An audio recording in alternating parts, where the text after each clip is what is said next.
प्यारे बच्चों, सुप्रभात। आशा आप स्वस्थ होगे और समय पर अपना काम कर रहे होगे। हम पढ़ रहे हैं हिंदी ग्रामर। हिंदी ग्रामर के अंतर्गत आज हम करेंगे पाठ 11 कारक।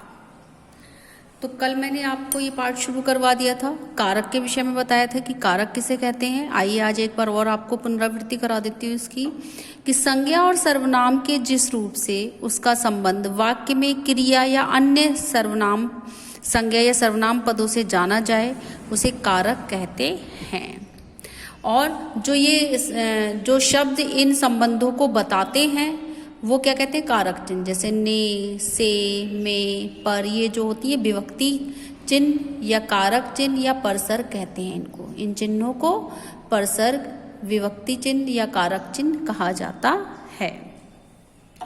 कारक के भेद बताए थे कि मैंने। कारक के 8 भेद होते हैं: कर्ता कारक, कर्म कारक, करण कारक, संप्रदान कारक, अपादान कारक, संबंध कारक, अधिकरण कारक और संबोधन कारक। अब मैं आपको इसके विषय में विस्तृत जानकारी दूंगी। सबसे पहले आता है कर्ता कारक।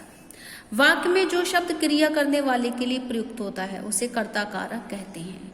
वाक्य में जो शब्द क्रिया करने वाले के लिए, जिसके द्वारा क्रिया की जाती है, वाक्य में जिसके द्वारा काम किया जाता है, वो क्या कहलाता है, कर्ता कारक। जैसे महेश ने पत्र पढ़ा, अब इसमें क्रिया क्या है, पढ़ा। तो पढ़ने की क्रिया कौन कर रहा है, महेश। तो महेश क्या हो गया, कर्ता कारक। इसका चिन्ह होता है ने। यह महेश क्रिया करने वाला है अतः महेश कर्ता कारक है। कर्ता कारक का प्रयोग 2 प्रकार से होता है। एक तो परसर्ग सहित, मतलब विभक्ति के साथ, जैसे ने विभक्ति के साथ, और एक होता है परसर्ग रहित, मतलब विभक्ति उसमें नहीं लगी होती। हमेशा ध्यान रखिए कि भूतकाल की जब क्रिया होगी तो उसमें परसर्ग जरूर लगता है, ने का चिन्ह, और अगर भविष्य काल की या वर्तमान काल की क्रिया है तो उसमें परसर्ग या विभक्ति चिन्ह ने नहीं लगता है। जैसे ममता ने मिठाई खाई, मैंने पुस्तक पढ़ी, ये दोनों ध्यान से देखिए क्रियाएं भूतकाल की हैं, तो इनमें परसर्ग जरूर लगा हुआ है। अब देखो, ममता मिठाई खाती है, मैं पुस्तक पढ़ता हूँ, मतलब ये वर्तमान काल की क्रिया है तो इसमें ने का चिन्ह नहीं आया है। या ममता मिठाई खाएगी, मैं पुस्तक पढ़ूंगा, इसमें भी ने का चिन्ह नहीं आया। तो हमको ये याद रखना है, वाक्य में जिसके द्वारा काम किया जाता है उसे कर्ता कारक कहते हैं। कर्ता कारक का प्रयोग 2 प्रकार से हो सकता है। एक तो विभक्ति रहित, परसर्ग रहित, और परसर्ग सहित। परसर्ग सहित में भूतकाल की जो क्रिया होगी उसमें परसर्ग सहित होता है, मतलब ने का चिन्ह जरूर लगता है। और जो भविष्य काल की क्रिया होती है और वर्तमान काल की क्रिया होती है उसमें परसर्ग का चिन्ह नहीं लगता है। इसके बाद आता है हमारा कर्म कारक। क्रिया के व्यापार का फल जिस संज्ञा या सर्वनाम पद पर पड़ता है उसे कर्म कारक कहते हैं। मतलब क्रिया जो हो रही है, जो काम हो रहा है, उसका असर किस पर पड़ रहा है, जिस पर उस क्रिया का प्रभाव पड़ता है, असर पड़ता है, उसको कहते हैं कर्म कारक। इसमें भी कई बार को का चिन्ह लगा होता है और कई बार को का चिन्ह नहीं लगा होता। हमें सिर्फ इतना याद रखना है कि कर्म कारक उसे कहते हैं जिस पर क्रिया का फल पड़ता है, क्रिया का प्रभाव पड़ता है। जैसे शिकारी ने शेर को देखा, देखने की जो क्रिया हुई वो किसको देखा, शेर को। माँ ने बेटे को समझाया, किसको समझाया, बेटे को। ममता मिठाई खाती है, क्या खाती है, मिठाई। बच्चा पुस्तक पढ़ रहा है, क्या पढ़ रहा है, पुस्तक। तो जब हम क्यों और क्या करके क्वेश्चन करें और उसका आंसर हमें मिल जाए तो वो कर्म कारक है, और अगर आंसर नहीं मिलता है तो समझ लो उसमें कर्म कारक नहीं है। इन वाक्यों को देखने का फल शेर पर, समझाने का फल बेटे पर पड़ रहा है, खाने का फल मिठाई पर तथा पढ़ने का फल पुस्तक पर पड़ रहा है। अतः शेर, बेटे, मिठाई तथा पुस्तक कर्म पद कर्म कारक हैं। तीसरा तथा चौथे वाक्य के कर्म कारक क्रमशः मिठाई व पुस्तक के साथ विभक्ति चिन्ह नहीं है, जबकि शेर के साथ तथा बेटे के साथ विभक्ति चिन्ह लगा है। कर्म कारक का प्रयोग भी विभक्ति सहित या विभक्ति रहित दोनों प्रकार से होता है। कभी कभी एक ही वाक्य में 2 कर्म आ जाते हैं, एक ही वाक्य में 2 कर्म आ जाते हैं, तो मुख्य कर्म तथा गौण कर्म। वाक्य में मुख्य तथा गौण कर्म होने पर को गौण कर्म के साथ आता है। डॉक्टर ने रोगी को दवाई दी, डॉक्टर ने रोगी को दवाई दी। वाक्य रोगी तथा दवाई 2 कर्म है, याद रखिए। ऐसे वाक्यों में प्राणीवाचक कर्म गौण और कर्मवाचक अप्राणी कर्म मुख्य होता है। जो प्राणीवाचक कर्म होता है वो तो गौण होता है, और अप्राणीवाचक जो होता है वो कर्म जो होता है वो मुख्य कर्म होता है। जैसे डॉक्टर ने रोगी को दवाई दी, रोगी प्राणीवाचक है, रोगी गौण है। दवाई अप्राणीवाचक है, दवाई प्रमुख है। तो कर्म कारक में आपको ये याद रखना है कि क्रिया का फल जिस पर पड़ता है उसे कर्म कारक कहते हैं। इसके बाद हमारा आता है तीसरा करण कारक। करण का अर्थ है साधन अथवा माध्यम। जिस शब्द से क्रिया के साधन का बोध होता है उसे करण कारक कहते हैं। इस कारक की विभक्ति चिन्ह है से या के द्वारा। क्रिया के साधन को क्रिया के साधन से की जाए। कोई भी काम जब किया जाता है तो हम किसी न किसी साधन से करते हैं, किसी न किसी साधन होता है कोई हमारे पास, उससे हम करते हैं। मान लो जैसे पढ़ाने की भी क्रिया है तो मेरे पास क्या साधन है? पुस्तक। मैं पुस्तक से आपको पढ़ा रही हूँ तो ये क्या मेरा हो गया? करण कारक, साधन है ये। पेन से लिखते हैं तो पेन क्या हो गया? करण कारक, क्योंकि ये हमारा साधन है लिखने का, क्रिया करने के साधन को करण कारक कहते हैं। इसके चिन्ह होते के से और के द्वारा, से और के द्वारा। मैंने पेंसिल से चित्र बनाया, मैं नौकर के द्वारा संदेश भेजूंगा, उसने चाकू से फल काटा, पुलिस ने डंडे से चोर को पीटा। कभी कभी इसका प्रयोग विभक्ति रहित भी हो जाता है, जैसे मैंने आंखों देखी बात कही, आंखों देखी बात कही। अकाल में हजारों लोग भूखों मरे, भूखों मरे मतलब से विभक्ति का लोभ भी हो जाता है।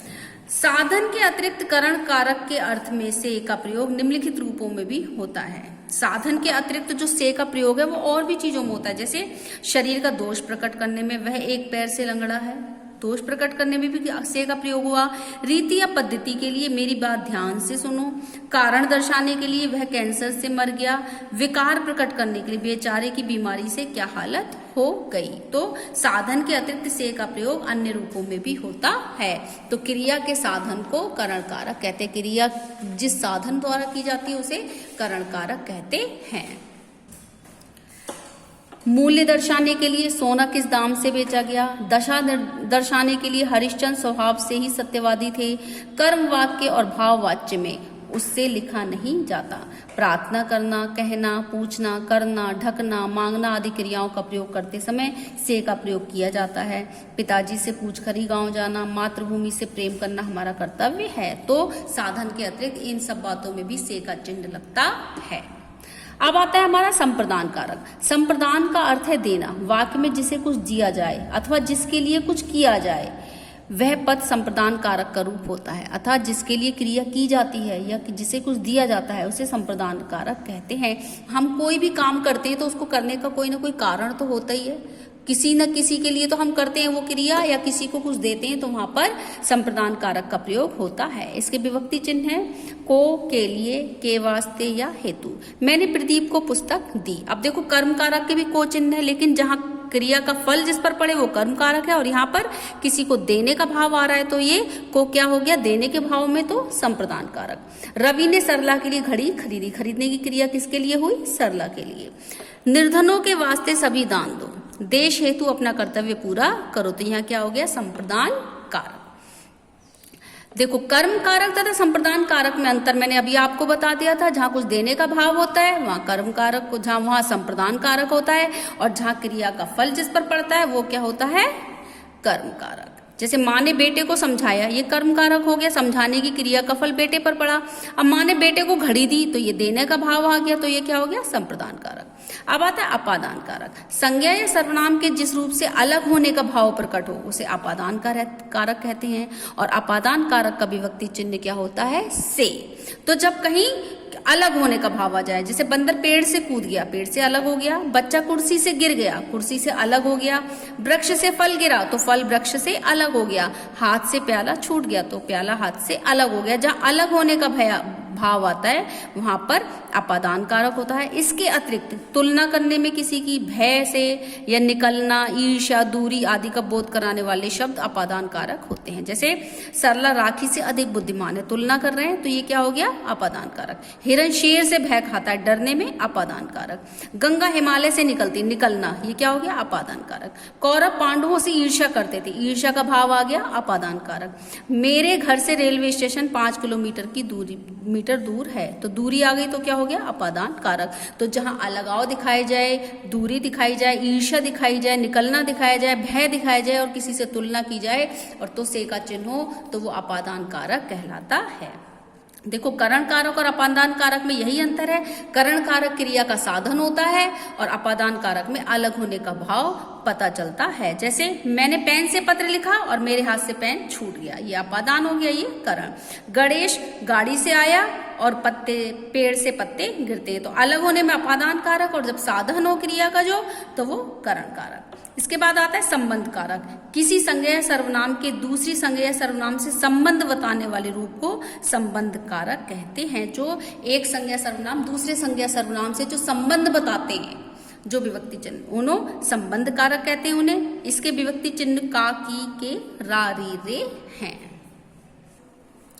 जैसे राधा का लेख सुंदर है, लेख और राधा क्या संबंध हो गया इनका? का लेख सुंदर है। सुदीप के पिताजी आ रहे हैं, गाय की पूंछ लंबी है, वह मेरा घर है, ये मेरे मित्र हैं, ये मेरी बहन स्कूल गई। तो ये सब क्या होते हैं? संबंध कारक, संबंध बता रहे हैं। मेरा संबंध बहन से क्या है? वो मेरी बहन है, तो ये इसको बता रहे हैं, तो ये क्या है? संबंध कारक। इसके बाद आता है हमारा अधिकरण कारक। क्रिया के होने के स्थान और काल को बताने वाला शब्द अधिकरण कारक कहलाता है। क्रिया के, जब हमारा जो कोई भी काम हो रहा है तो उसको कोई स्थान होगा उसे होने का, तो और या समय होगा, काल होगा, तो जो क्रिया के होने के स्थान को और काल को बताता है उसे कहते हैं अधिकरण कारक। इसके जो चिन्ह है में और पर। बंदर पेड़ पर बैठा है, बैठने की जो क्रिया कहाँ हो रही है? पेड़ पर। स्थान बता दिया। पिताजी कमरे में सो रहे हैं, स्थान बता दिया, कहाँ सो रहे हैं? कमरे में। मैं 2 दिन में आऊंगा, काल। समय बता दिया, मैं 2 दिन में आऊंगा। गाड़ी 4 घंटे में पहुंचेगी, ये भी काल है, तो ये क्या हो गया? अधिकरण कारक। इसके बाद आता है हमारा संबोधन कारक।